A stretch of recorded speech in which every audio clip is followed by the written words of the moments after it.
Alright, ladies and gentlemen, today what I have for you is my attempt to use a tripod. I talked a little bit about these things already. This is a deck of mini product, and this is the first box of monsters. It contains a kind of a random assortment of critters. But what I've come to realize is that the first box has all of your classic D&D monsters in it, with the exception of the Behind Flayer. Other than there would probably be something that would kick your butt. But this has your goblins, your kobolds, your hobgoblins, your lizardmen, your orcs, your owlbear, your rust monster, centaurs, bugbears, those kinds of things. Things you would fight in a normal beginning D&D game. These are all things that you would expect to encounter in almost any generic, not super themed game of D&D. You even have your typical undead in here too. You've got skeletons and zombies also, along with a lich as like a big bad guy kind of a thing. Originally, I didn't pay too much mind to these things because the artwork is kind of cartoony, which was kind of off-putting for me, but the cards themselves, they feel good. They have everything that you need on the opposite side. Like we're looking at goblins right now. It gives you all of their stats. It tells you like its skills. It has proficiency in stealth, and then it's got a couple other things with it. But it doesn't give you a bunch of extra stuff you don't really need. But with them, the artwork was the part that I'm like, I don't really like these. But if I'm using them as stat blocks instead of staring at the other side,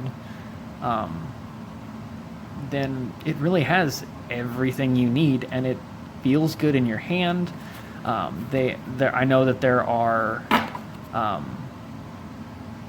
card sleeves you can put these things in, and it would be great. They're quality card. I don't think you could draw on these very many times before weird things would happen, but you don't really need to draw on these ones because you've got your blank ones, and they have plenty of space for you to make 4 monsters of whatever choosing you decide. So in my quest to find good D&D monster cards, I found these to begin with. Was initially not real impressed with them because of what I thought was kind of a random assortment of monsters, and I kind of wanted it to be more based on where they lived or their challenge rating or some other form of organization, because it is kind of haphazard, but the first box makes sense because these are like your classic D&D monster things. Like in any game you play, you're gonna run into quite a few of these things. At least any game that I'm familiar with, whenever you start at level 1, and you go up into your levels and you progress. So this is, initially I thought this was going to be a terrible thing, but it's not.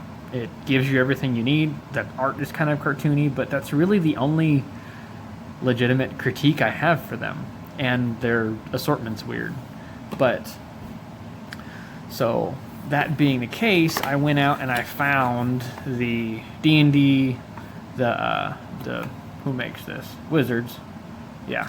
This is the Wizards D&D monster card box. And I expect a high level of work out of these folks, and let me tell you, they met in some areas and they fell short in others, and we're about to go through it after I adjust the tripod.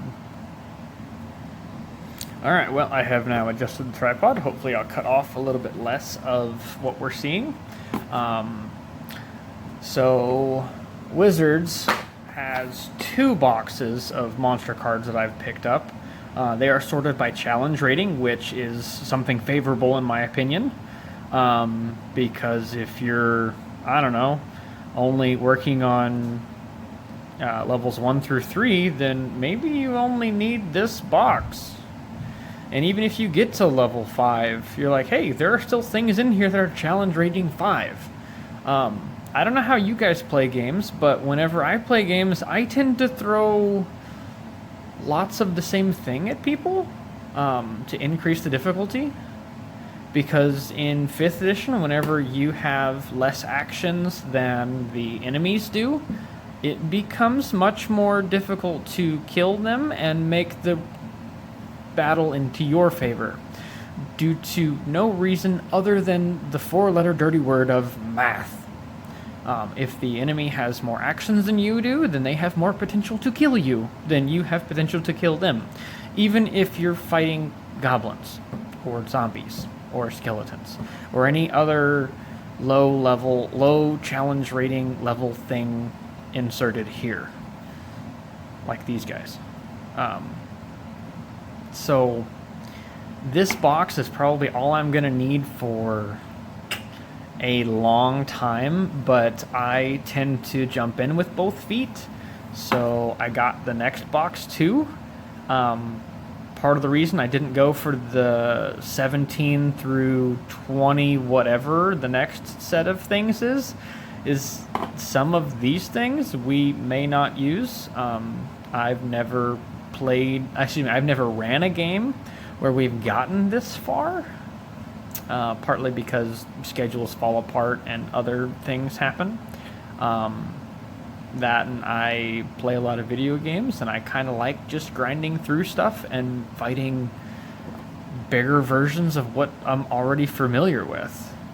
I don't know how many of the viewers have played Diablo 2, but I used to play the bejesus out of Diablo 2, and whenever the fallen ones are at hell level, then they're difficult, even though I'm level 50 whatever.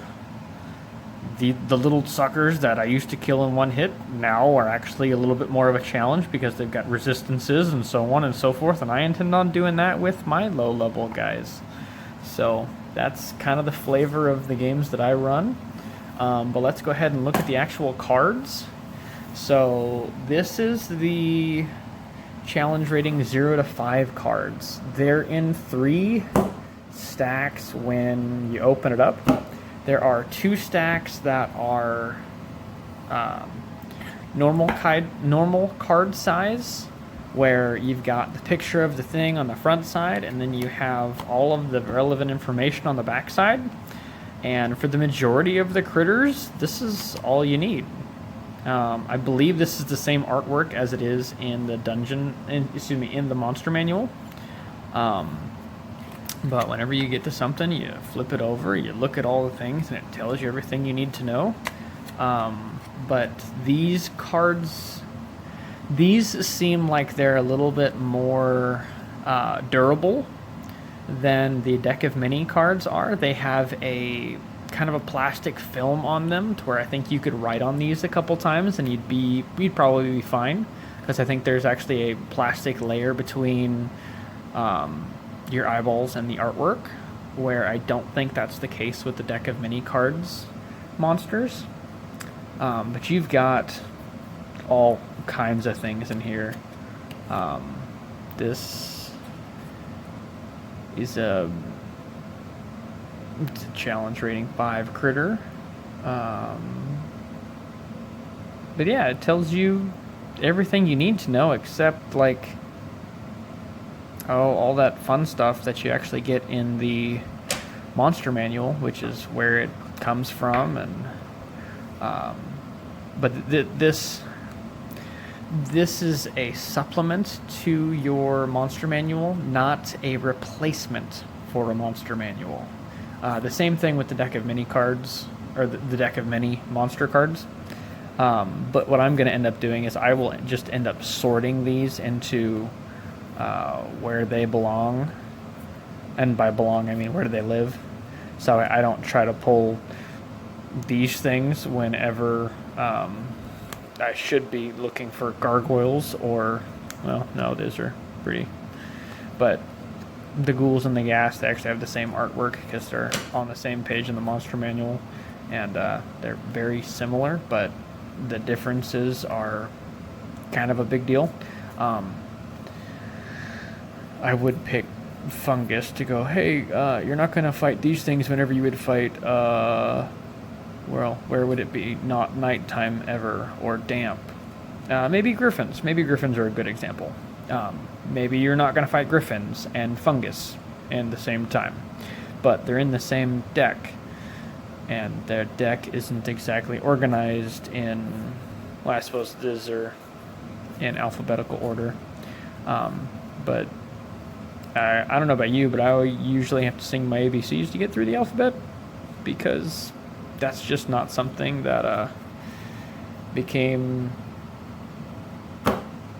autonomous. I don't have the alphabet fluidity that I do with math, so I have to sing my alphabet. Some people can't do mental calculations, so I'll do the mental calculations, and you do the alphabet. Anyway, but they're really nice little cards that show you kind of what's going on with them. They give you everything you need to know about the critter to be able to run the critter, not necessarily put it in the correct environment, but I don't know what these things are, but they look super goofy in my opinion. But anyway, but these are the small cards. There's apparently 2 kinds of bone nagas that I didn't pay attention to. Anyway, but the cards are kind of nice that you can go, oh, we're fighting orcs today, so I'm going to take out all of my orc-related things. Hey, owlbears run with orcs sometimes, and the orcs have hired a Nothic and an ogre, and some half-ogres run around with them, so I'm just going to pull out those cards, and you just kind of separate those things out and go, oh, those are the ones we're using today, and I don't have to worry about going through the entire monster manual to pull out the appropriate critters. So that's kind of the plus with cards.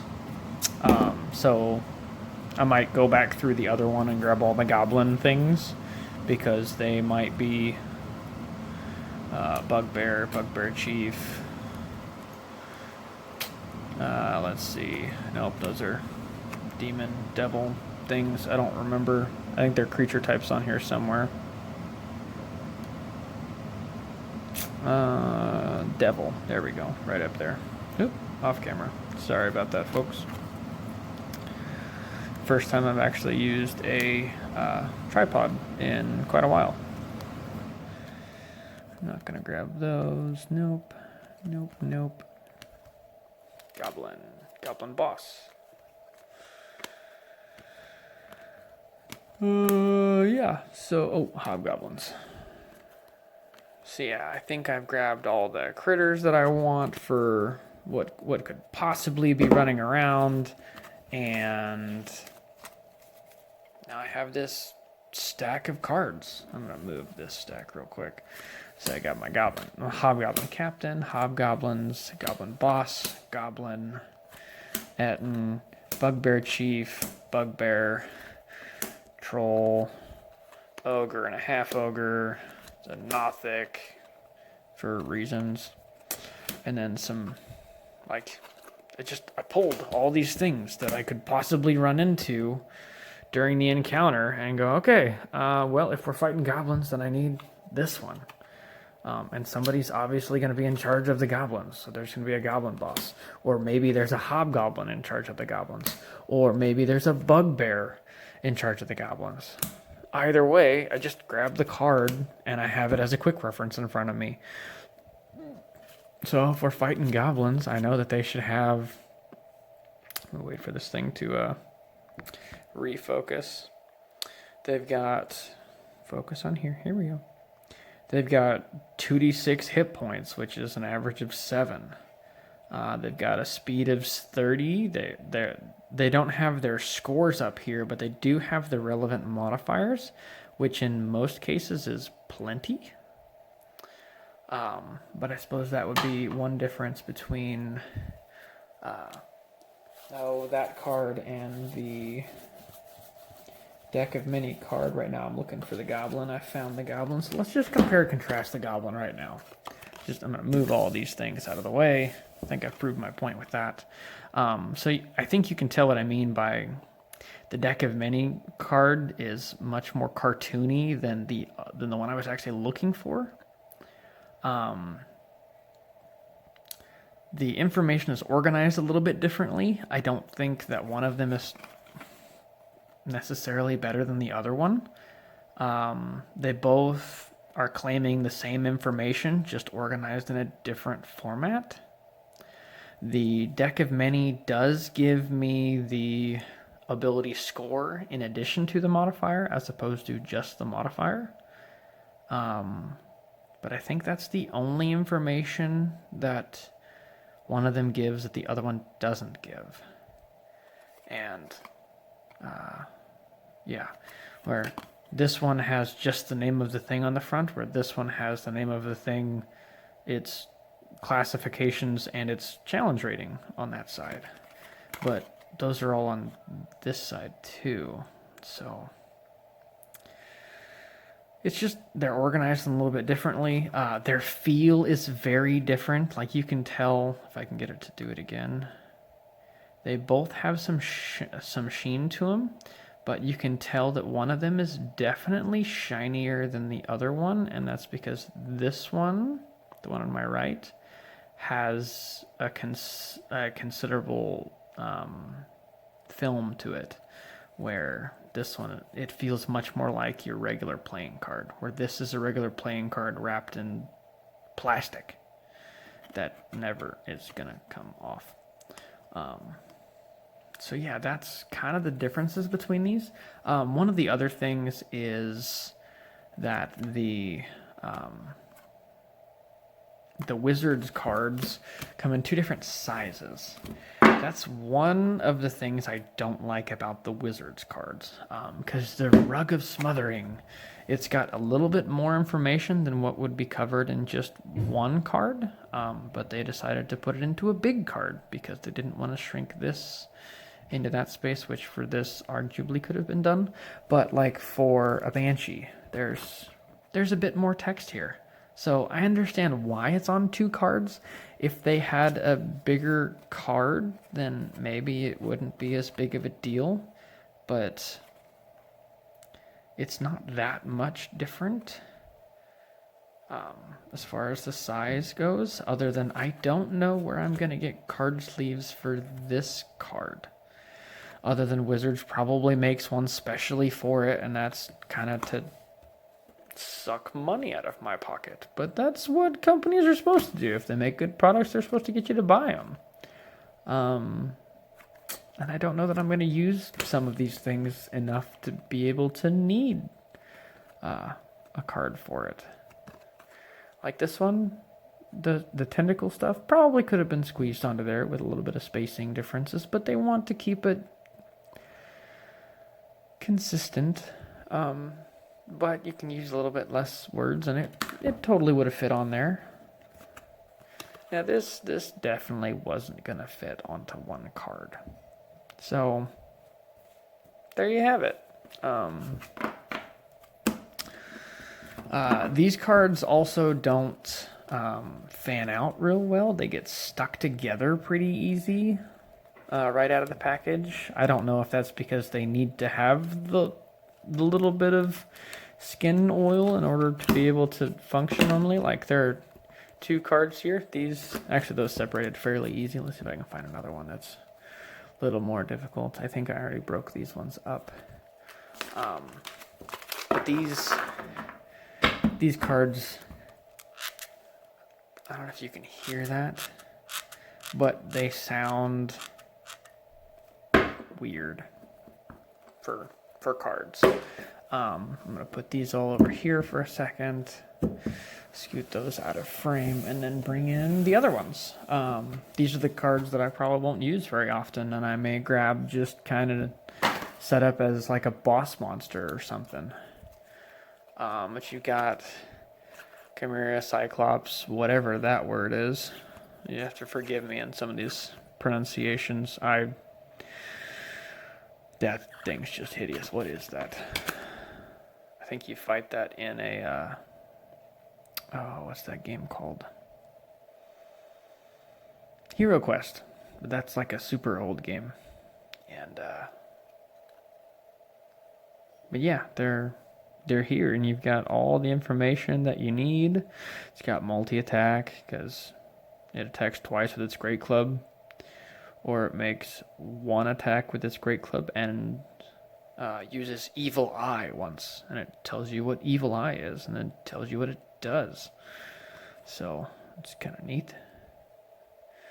But it's a challenge rating 8 critter. I think Evil Eye might be something like Stink Eye. That's a joke for those of you who are lacking humor.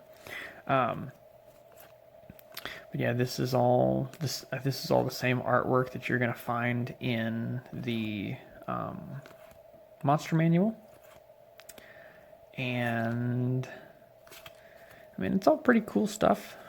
But again, I don't like how these cards feel. These are like brand new playing cards that have this super shininess to them. And I really don't like how they feel. But that's really my only criticism of these things. I think they're going to do what they're supposed to do, just like the deck of mini cards will. But it's your preference. What are you looking for? Do you want all of your cards to be the same size? So you only have to buy one kind of sleeve if you choose to buy sleeves? Do you only buy Wizards of the Coast products for your D&D games? Maybe that's what you do. Maybe you buy everything like I do, and you send some of it back because you don't like parts of it. But yeah, these are monster cards. They do. I think that they can add to a game. I think that if you don't have these, you're still going to be fine, because you still have to have the monster manual to be able to do the running of a game. But these are just kind of nice. I was going to have to end up making these things if I didn't buy them, so I just went ahead and bought them. I will tell you that I bought the Wizards cards from Amazon, and I paid, I think it was $30 for both of them. I think retail, the 0 to 5 challenge is like $25, and then the 6 to 16 is like another $15, so it should have cost me $40. I'm pretty sure I got them for $30. But the deck of mini monster cards, I think it was $15 for one deck, but you're only getting 1, 2, 3, 4, 5, 6, 7, 25 critters, not counting the 4 that you make. Where this was, I think it was $30 for just this, and well, it's considerably more critters. But arguably, are you going to use this giant stack of critters? Probably not. So I can see an argument that that this is a better bang for your buck. Honestly, I wish I wouldn't have returned the rest of these cards, because they're really, really nice. But I focused a little too much on the cartoony aspect of them. And yeah, those are my 2 cents on monster cards, at least for today. Yeah, game on, game fans.